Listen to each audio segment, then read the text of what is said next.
হাসনাত আবদুল্লাহ বাংলাদেশের একজন ছাত্রনেতা এবং ২০২৪ সালের কোটা সংস্কার আন্দোলনের অন্যতম নেতা।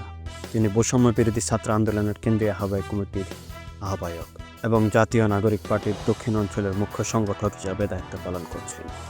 ঢাকা বিশ্ববিদ্যালয়ের ইংরাজী বিভাগে তিনি শিক্ষার্থী হিসাবে কোটা সংস্কার আন্দোলনে সক্রিয় ভূমিকা পালন করেন, যা পরবর্তীতে শেখ হাসিনার পদত্যাগের মাধ্যমে শেষ হয়।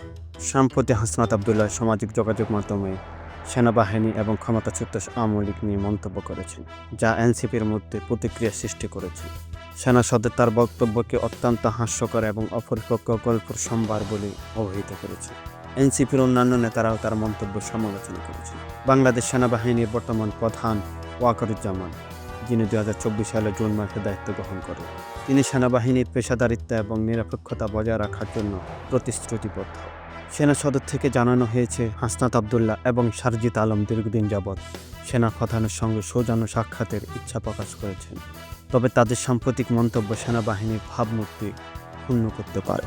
সেনাবাহিনী দেশের সার্বভৌমত্ব রক্ষা গুরুত্বপূর্ণ ভূমিকা পালন করে এবং রাজনৈতিক নেতাদের উচিত তাদের মন্তব্যের সংযম প্রদর্শন করা, যাতে দেশের স্থিতিশীলতা ও নিরাপত্তা বজায় থাকে।